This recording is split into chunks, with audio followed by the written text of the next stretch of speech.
Mas, dona Yolanda, a senhora estava me contando que a senhora é de São Paulo. Eu sou de São Paulo. Capital, né? Capital. A família também? Vila Nova Conceição, quase que de nascença até agora. Com os meus filhos, os meus netos e os meus bisnetos. Já tem bisnetos, é? Tenho bisneto com 18 anos. Caramba, a senhora está com quantos anos? 87. Mas é uma família muito, muito feliz.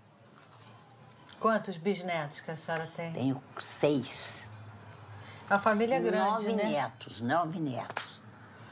E filhos? Hã? E os filhos, quantos? Os filhos eram 4. O Augusto era o único homem. Tenho 3 filhas.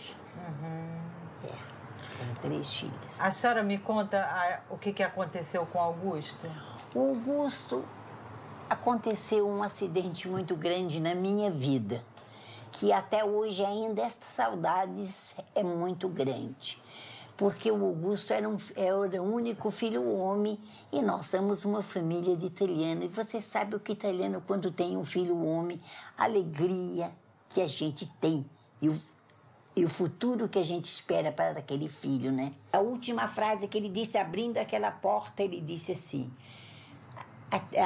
aquele beijo, mamãe, aquele beijo, ele lá de cima, ele, nessa porta, quando ele fechou a porta daquele beijo e foi embora.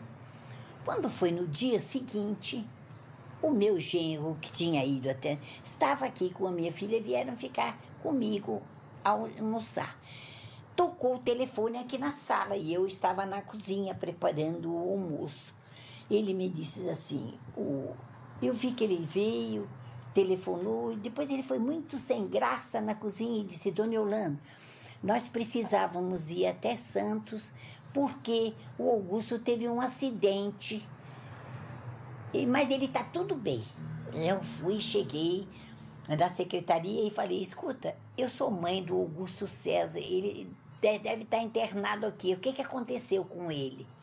Logo 2 senhoras me pegaram, você quer saber, é mãe dele? Não, senta aqui, o seu genro já foi lá, e a senhora senta aqui que daqui a pouquinho esses filhos é um negócio, dão muito trabalho pra gente, essa época de carnaval. Então eu disse, não tem.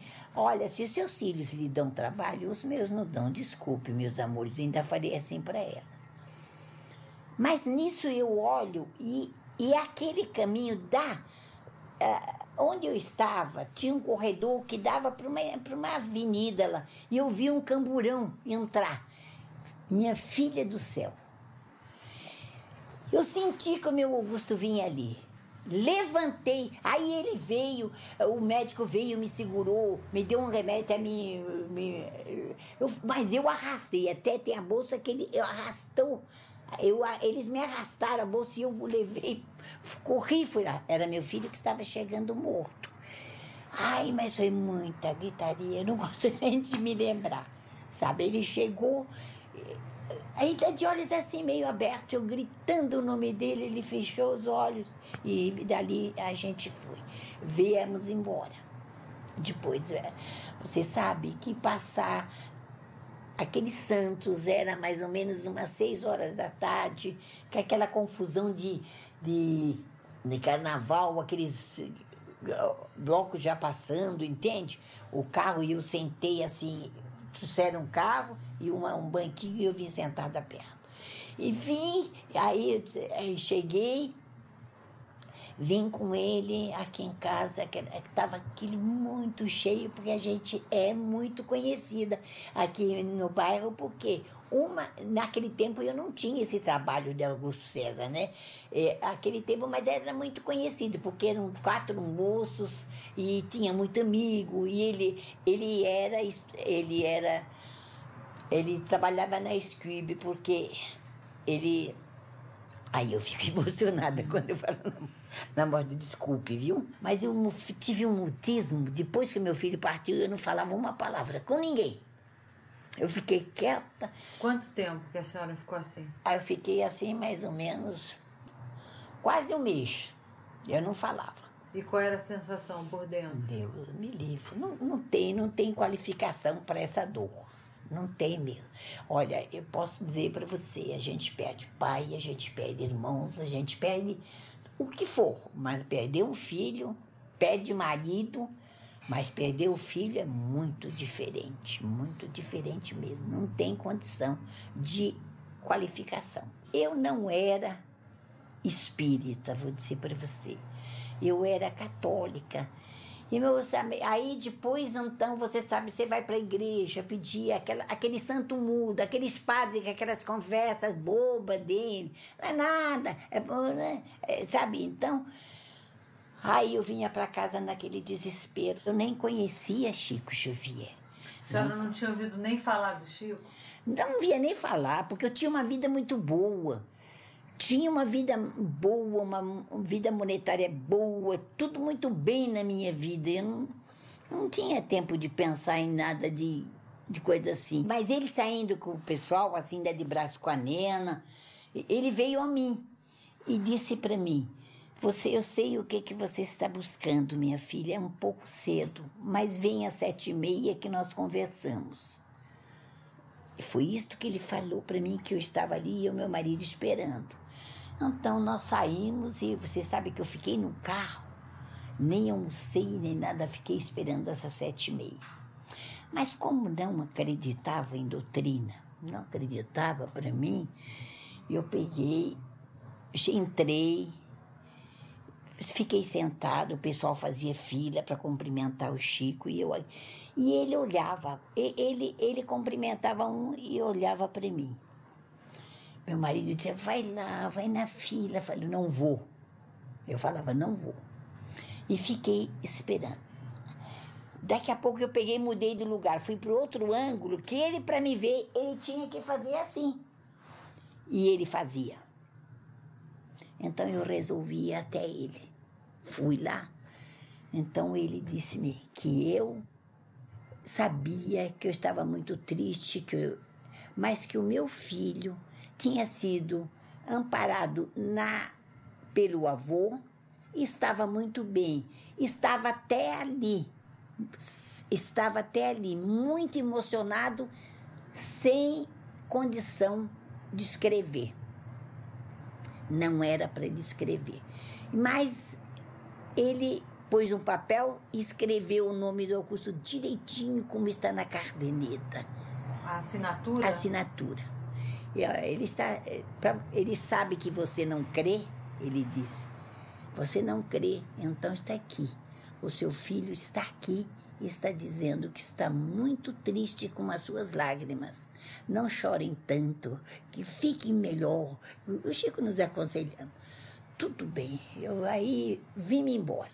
Eu levei 4 anos para receber a primeira mensagem. 4 anos. Você sabe que eu saía de lá, deitava a cabeça na coisa e jurava que não voltava mais. As minhas amigas recebiam o que eu levava e eu não recebia. E a senhora achava que isso era o quê? Eu pensei... Não pensei nada. Eu falei para o Chico: Chico, eu gastei tanto dinheiro para estudar o meu filho, ele virou analfabeto. Só ele que não escreve. Eu perguntava para Chico. Eu tinha muita ligação com ele. E ele te respondia? Ele dizia assim: não se preocupe, Yolanda, ele está se preparando. Então tá, né, nesse livro aqui, a primeira mensagem dele. É de 73? É de 73. Você já tem essa mensagem? Eu acho que eu cheguei a ver. 73. Dona Yolanda, e como é que foi? A senhora estava lá no dia em que o Chico recebeu? Não, foi numa das mensagens, foi numa dessas reuniãozinhas que eu encontrei aquele dia, Nena, aquela reunião que ele fazia no sábado para os amigos mais íntimos, entende? Eu estava numa dessas reuniões e levei comigo uma moça que tinha perdido um noivo na Dutra. E o irmão dela. E quando o Chico me deu o lugarzinho dele, eu estando lá, eu ficava do lado dele, sempre pertinho dele, ele me dava e deixava ficar. Ele tinha uma coisa comigo, Chico, e eu com ele. E o Chico escrevia, parava, olhava, escrevia. Aí a menina disse: ai, que mensagem grande, né? Eu disse: acho que é um escritor e está escrevendo logo, é um livro, viu? Pois aí ele: nossa, mãe, e escrevia, parava. Ele parava e olhava, depois continuava escrevendo. Quando ele pegou o maçaroca de coisa e bateu na mesa e disse, Yolanda, é tua? Menina, eu fiquei... Eu chorei 3 dias. Sabe o que é 3 dias seguidos? Nossa, quando ele disse-me, é sua. Nossa, mãe, eu não podia acreditar. Nem ouvia direito o que ele lia, de tanto que eu chorava.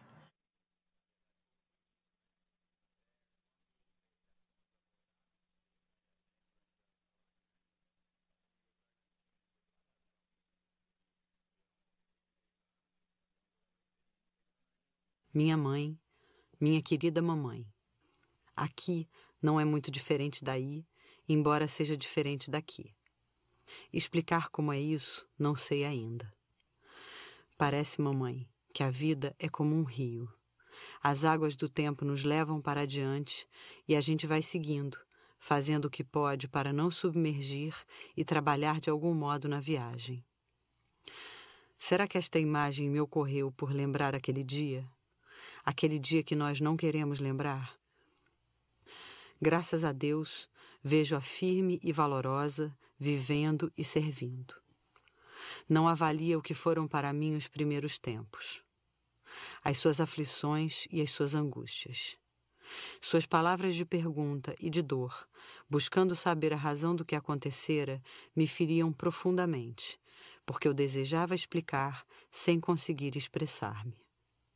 Se o seu coração querido se colocar em lugar do meu, saberá como doíam aquele pranto e aquelas orações sentidas que recebia de seu carinho, ante o meu retrato e à frente do lugar onde as últimas lembranças ficaram entre nós. Não julgue que eu não ouvia. Chorei com as suas lágrimas por muito tempo, e quando as suas primeiras esperanças vieram surgindo na alma, aceitando realmente a vida além da morte, a luz nascente em seu amor foi também minha luz. Agradeço hoje por tudo. A vida, mãezinha, é também uma espécie de livro em que lemos, a pouco e pouco, as circunstâncias em que nos encontramos enlaçados. Somos hoje uma família maior. A princípio, quase 4 fevereiros de retaguarda, supunhamos ser um grupo único em nosso bairro feliz de São Paulo. Depois, semana a semana, fomos descobrindo que somos muitos. Hoje costumo rir de mim mesmo. Fantasiava escrever uma carta revelando detalhes de casa e família, mas antes que eu pudesse grafar o que pensava, eis que o Chico veio a nós. Temos tudo em comum: os conhecimentos do lar e os entes amados. Não consegui transitar nos fenômenos para reconhecer que o maior fenômeno é esse profundo amor que nos reúne uns aos outros.